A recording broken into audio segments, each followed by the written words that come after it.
Sir Chandrababu Naidu గారు ఈవీఎంలను tampering చేశారు అని చెప్పేసి రేవంత్ రెడ్డి గారు ఢిల్లీలో వెళ్ళి చెప్పినట్లుగా వార్తలు వస్తున్నాయి. అండ్ ఈవీఎంలను ఏ విధంగా ట్యాంపర్ చేస్తారో కూడా ఆయన చెప్పారంట కదా. అసలు ఢిల్లీలో రేవంత్ రెడ్డి గారు ఏం మాట్లాడారు, ఆయన ఉద్దేశం ఏంటి సార్? అంటే ఆయన చంద్రబాబు పేరు ఎక్కడ వాడలేదు, కానీ ఇండైరెక్ట్గా చంద్రబాబు గురించి చెప్పినాడని వ్యాఖ్యానాలు వినిపిస్తున్నాయి. ఎందుకంటే ఈరోజు వాళ్ళిద్దరు కలుస్తున్నారు. ఆల్రెడీ చంద్రబాబు ఈవీఎంలని ట్యాంపర్ చేశాడు, మోడీ ట్యాంపర్ చేశారని విమర్శలు వస్తున్నాయి. ఈ క్రమంలో ఈయన ఇప్పుడు ఢిల్లీలో మాట్లాడడం అంటే, జాతీయ మీడియాతో మాట్లాడడం అంటే క్లియర్గా చంద్రబాబు కూడా దాంట్లో ఇంక్లూడ్ అవుతారు కదా. సో రెండవది ఆయన ఏం చెప్పాడంటే, 2009లోనే తెలుగుదేశం మాట్లాడింది, కాంగ్రెస్ గెలిచినప్పుడు ఈవీఎంలు ట్యాంపరింగ్ అని మాట్లాడి నేను అప్పుడు తెలుగుదేశంలో ఉన్నానని కూడా ఆయన అన్నాడు. అట్లాగే ఢిల్లీలో మేము కాన్స్టిట్యూషనల్ క్లబ్ ఆఫ్ ఇండియాలో దీని మీద అవగాహనకు సంబంధించిన సెమినార్ కూడా చేశామని అన్నాడు. అంటే ఆయన చెప్పిన మెథడ్ ఏంటంటే, మామూలుగా ఈవీఎంలని మొత్తం మార్చాల్సిన అవసరం లేదు, కేవలం 10% మారిస్తే చాలు.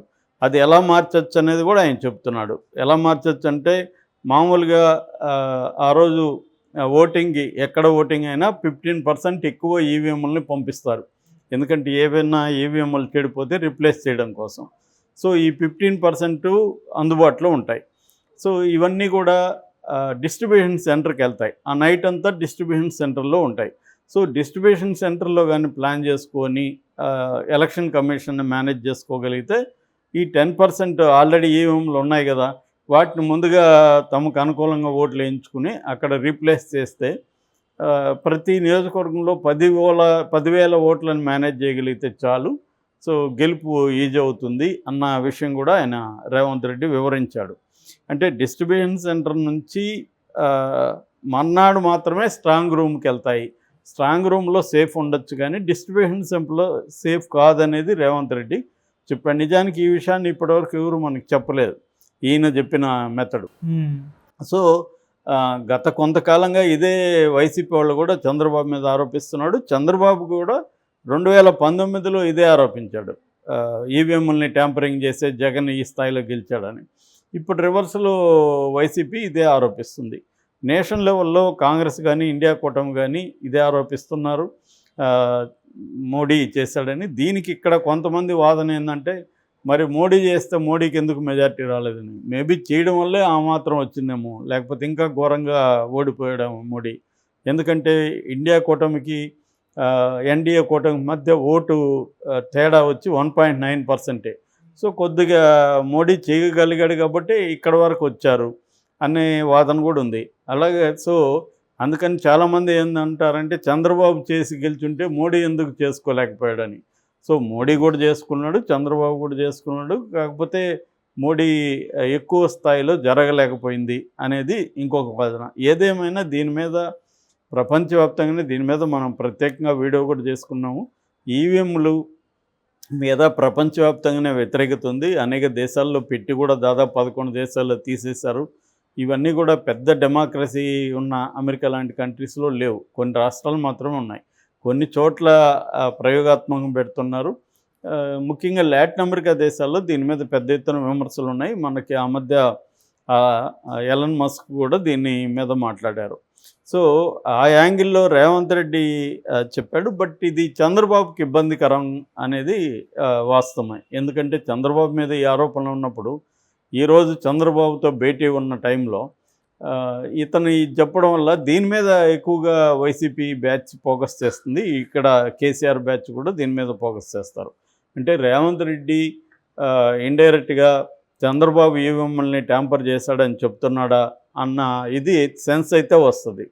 ఎందుకంటే ఈయన చంద్రబాబుని ఈరోజు కలుస్తున్నాడు, చంద్రబాబు మీద ఆల్రెడీ ఈవీఎంల ట్యాంపరింగ్ మీద ఆరోపణలు ఉన్నాయి. సో ఆరోపణలు ఉన్నప్పుడు ఈయన ఢిల్లీలో జాతీయ మీడియాతో ఇలా మాట్లాడడం అనేది ఇప్పుడు వైరల్ అవుతుంది. ఈయన మాట్లాడిన కాంటెక్స్ట్ ఏమో మొత్తం దేశవ్యాప్తంగా దృష్టిలో పెట్టుకొని ఎన్డీఏ కూటమి గురించి మాట్లాడాడు. మరి ఎన్డీఏ కూటమి ఆంధ్రప్రదేశ్లో కూడా చేస్తుంటుంది కదా, దేశంలో అంతా చేసినప్పుడు ఆంధ్రప్రదేశ్లో మాత్రం ఎందుకు వదిలేస్తుంది? అందుకని ఇప్పుడు చాలామంది వైసీపీ ఎమ్మెల్యేలు ఏం చెప్తున్నారు, మాకు ఓట్లు వేసామని జనం చెప్తున్నారు, మాకు కన్వెన్షనల్గా స్ట్రాంగ్ వైసీపీ బెల్ట్లో కూడా మాకు ఓట్లు పడలేదు, కొన్ని చోట్ల ఒక్క ఓటు కూడా రాలేదు మాకు, ఇది విచిత్రంగా ఉంది ఇలా జరగడం. సో 40% ఓటు షేర్ వచ్చినా కూడా మాకు 11 సీట్లు రావడం అనేది ఆ, కొద్దిగా డౌట్ఫుల్ అని చెప్తున్నారు. అట్లాగే ఉండవల్లి అరుణ్ కుమార్ కూడా ఆ మధ్య మాట్లాడుతూ మొత్తం 60 లక్షల ఈవీఎంల మిషన్స్ని ఈ ఎలక్షన్స్ కోసం ఇంపోర్ట్ చేసుకున్నారు. అందులో 40 లక్షల మాత్రమే వాడారు. మిగతా 20 లక్షల ఈవీఎంలు ఏమైనాయి అనేది ఆయన ప్రశ్నిస్తున్నారు. దానికి సంబంధించి ఆర్టీఐ ద్వారా, రైట్ టు ఇన్ఫర్మేషన్ ద్వారా నేను ఎలక్షన్ కమిషన్ పెట్టి అడిగితే వాళ్ళు మాకు దానికి సంబంధం లేదు, ఆ 20 లక్షలు ఏమైనా మాకు అనవసరం, మాకు 40 లక్షలు ఇచ్చారు, మేము 40 లక్షలకు మాత్రం లెక్క చెప్తామని వాళ్ళు చెప్తున్నారు. మరి 20 లక్షలు ఏమైనాయంటే ఎవరు సమాధానం ఇవ్వాలి అనేది ఉండవల్లి ప్రశ్నించాడు. At the same time Chandrababu గతంలో దీని మీద ఆరోపణలు చేశాడు కాబట్టి ఇప్పుడు ఆయన గెలవడంతో సైలెంట్గా ఉండకుండా ఆయన కూడా ఈవీఎంలకి వ్యతిరేకంగా మాట్లాడాలి, ఈవీఎంల మీద వస్తున్న ఆరోపణలకి ఆయన కూడా సమాధానం చెప్పాలి అనేది కూడా ఉండవల్లి మాట్లాడుతున్నాడు. ఇక్కడ ఏంటంటే మనం చూస్తూ ఉండేది గెలుపు ఓటములకు సంబంధం లేకుండా ఈవీఎంల మీద చర్చ అవసరం. అట్లా కాకుండా ఇండియాలో ఏం జరుగుతుందంటే గెలిచినోడేమో ఈవీఎంలు బాగానే ఉన్నాయంటారు, ఓడినోడేమో ఈవీఎంలు బాగాలేదంటారు. గతంలో జగన్ గెలిచినప్పుడేమో చంద్రబాబు ఈవీఎంలు బాగాలేదన్నాడు, జగన్ ఏమో ఈవీఎంలు పర్ఫెక్ట్ అని జగన్ మాట్లాడేటప్పుడు. ఇప్పుడు రివర్స్లో చంద్రబాబు ఈవీఎంలు పర్ఫెక్ట్ అంటాడు, జగన్ ఏమో ఈవీఎంలు బాగాలేదంటాడు.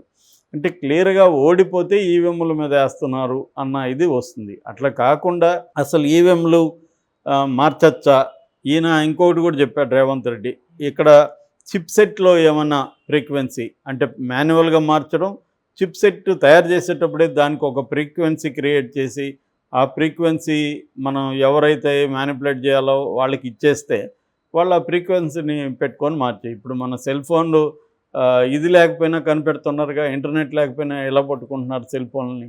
సో అలాగా కొన్ని రకాల ఫ్రీక్వెన్సీలు పెట్టగలిగితే చిప్ సెట్లో చేయొచ్చు, రిమోట్గా కూడా చేయొచ్చు అని కూడా రేవంత్ రెడ్డి చెప్పాడు. అది లో ఫ్రీక్వెన్సీ హై ఫ్రీక్వెన్సీ అనేది బట్టి ఉంటుంది. ఏదేమైనా హై ఫ్రీక్వెన్సీ అయితే 15% కంటే ఎక్కువ ఛాన్సే ఉంది అనేది ఆయన చెప్తున్నారు. సో అంటే చాలామంది ఆర్గ్యుమెంట్ ఏంటంటే ఈవీఎంలో బ్రాడ్గా 2 రకాలు ఉంటాయి, internet connected EVMs, internet connection లేని ఈవీఎంస్.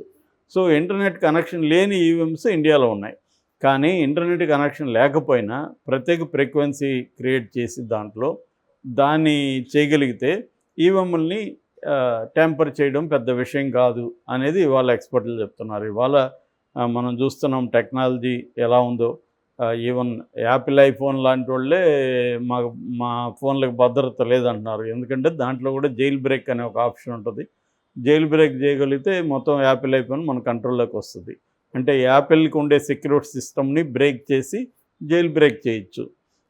అలా జైల్ బ్రేక్ చేసేస్తే మళ్ళీ నువ్వు థర్డ్ పార్టీ యాప్స్ ఏవైనా కూడా దాంట్లో ఇన్స్టాల్ చేయొచ్చు. సో ఇవాళ మామూలుగా సంవత్సరానికి 10,000 కడితేనే స్పై యాప్స్ ఇచ్చేస్తున్నారు. స్పై యాప్స్ మనం ఎవరి ఫోన్లోనే వేసేయచ్చు, ఇంకా ఫోన్ మన కంట్రోల్లో ఉంటుంది. ఇలాంటి ఒక స్పై యాప్ అంటే అర్థం ఏమిటి, వేరే వాళ్ళ ఫోన్ని అది కంప్లీట్గా దాని సెక్యూరిటీని బ్రేక్ చేసి తను చేయగలుగుతుంది. ఇదంతా కూడా లేమేన్ చేయగలిగి నేను చెప్తున్నా. అట్లా కాకుండా దీంట్లో హ్యాకింగ్ ఎక్స్పర్ట్లు వాళ్ళు చేయగలగడం అయితే వాళ్ళకి ఇంకా ఈజీ. ఇది కాకుండా ఇజ్రాయెల్ లాంటి దేశాల్లో డబ్బులు ఎక్కువ పెడితే అమ్మేస్తున్నారు. అలాగే ఈవీఎంలు కూడా మ్యానిపులేట్ చేయడం అనేది ఏమో రేపొద్దున 500-1000 కోట్లు ఖర్చు పెడితే ఈవీఎంలను మ్యానిపులేట్ చేసి బ్యాచ్ దొరకరని గ్యారంటీ ఉంది.